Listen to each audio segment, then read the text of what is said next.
Ladies and gentlemen, I am SidAlpha, and we're here to stick a fork in some of the issues that have plagued users of the Epic Games Store, and I'm going to have to preface this video with the following disclaimer. No matter what I say in this video, I am not a fan of the Epic Games Store, nor would I recommend to any of my viewers that you become patrons of the store. The Epic Games Store is still a very incomplete mess, and the anti-consumer actions of Epic Games cannot be understated nor forgotten. That said, what we have seen these past 72 hours is a surprising level of interaction and openness on the part of Tim Sweeney. Again, I am not willing to forget anything in the past, but given the conversations I've had with the man these past 3 days in Twitter DMs, I am pleasantly surprised that the CEO of a multi-billion-dollar corporation would take that much time out of his day to listen to an inconsequential YouTuber with less than 100,000 subscribers. And by listen to, I do not mean the standard Bethesda or EA or Active Blizzard "we're listening to the fans" type listen. No, I mean he actually listened, and they not only took my suggestions to heart, my suggestions have already been implemented, at least the ones that could be easily accomplished in order to help outdate the outrage. My apologies, but I'm a cynical bastard and I'll always retain a healthy amount of skepticism even when presented with some positive information.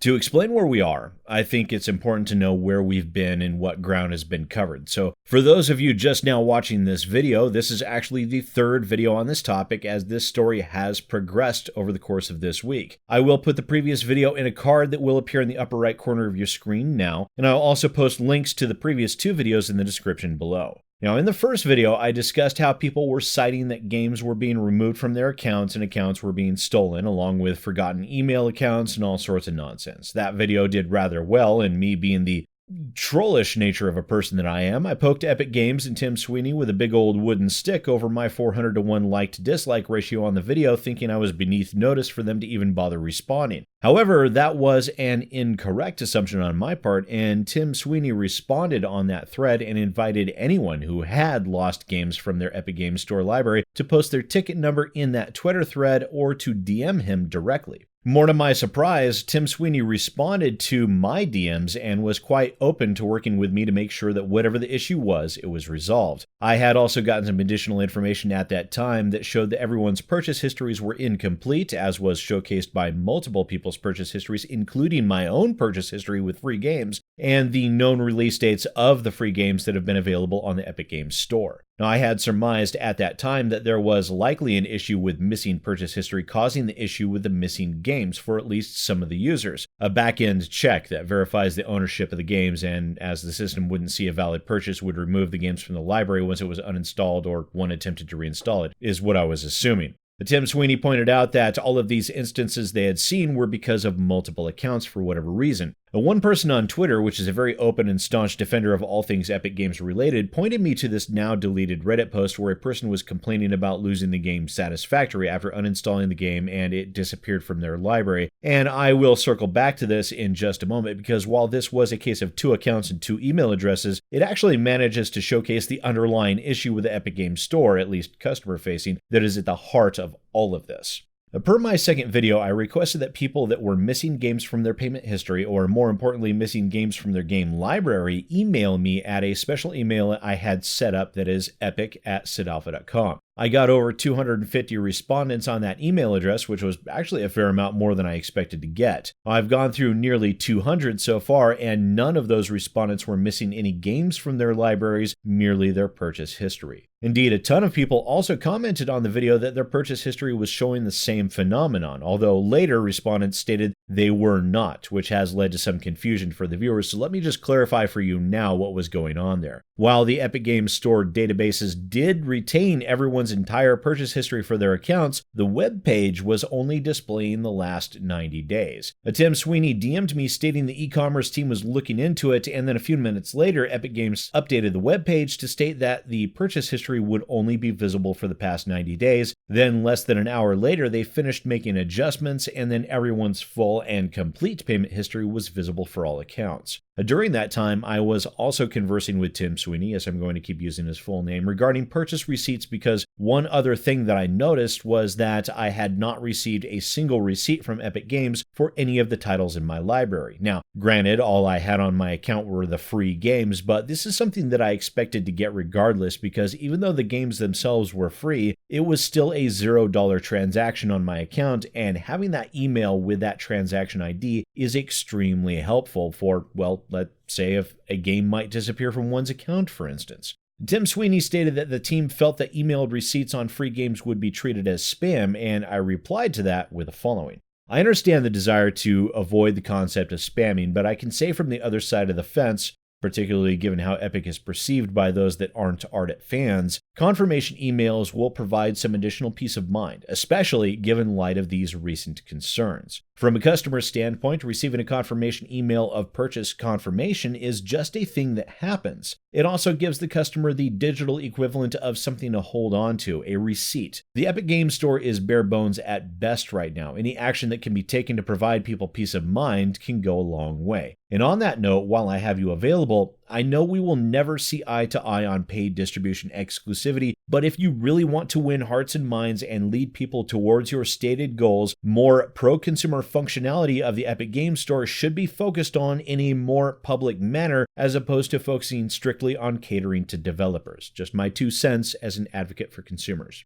And while I've not obtained permission to release any aspects of those DMs from Tim Sweeney, and yes, I know I don't need to, but courtesy and all that, he did respond back by stating, "Good point, tomorrow we'll investigate sending confirmation emails for free games." And Epic Games did exactly that. As I confirmed today when I obtained the free game Limbo, I did indeed receive an emailed receipt with a transaction ID in my email. Although bear in mind, for those of you testing it out, it did take about 10 to 15 minutes for that email to arrive. But why was that important? I mean, outside of the peace of mind aspect that I discussed with Tim Sweeney. Well, it's important for a couple of different reasons because let me assure you, that most certainly was not my only intention. No, the reason was to provide buffers and protections due to a couple of different factors that are a direct result of the shortcomings of the Epic Games Store in its current processes. Because even if it is a free game, if you grab it, then it is your game, and you should absolutely have some form of assurance that you will not lose access to that game.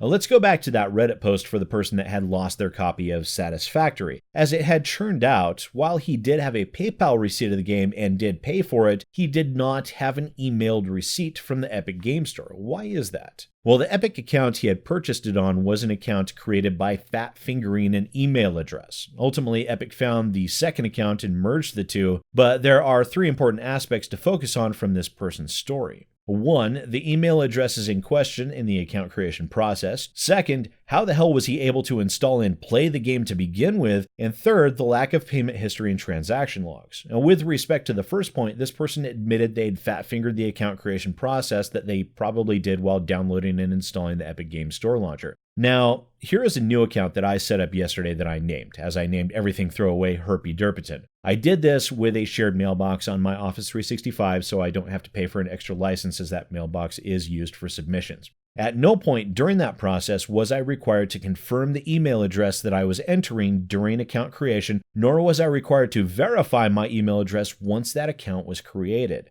The Epic Games Store merely accepted that information and off to the races I went. And this feeds very much into the second point, how the hell was he able to install and play the games to begin with? I also noted in the Imager links this Reddit poster put up that they were using Gmail, so allow me to theory craft what happened here for this person. I'm not saying this will have happened for all people that have experienced this issue, but I think it likely, and I've actually been able to absolutely proof this within my own 2 accounts. Here we have me signing in with my SidAlpha Epic Store account. And here we have the games listed. Yes, they're all free games, and you'll notice that I have the game Torchlight installed, but none of the others are. Now I log out and log in with the Herpy Derpiton account. And we see the game Torchlight is showing in the list only because the game happens to be installed on the computer. Now, I uninstall it while logged in as Herpy Derpiton, and lo and behold, it vanishes. Why? Well, because it's not owned by that account. Now I then log back in as SidAlpha, and we can see Torchlight still exists tied to that account.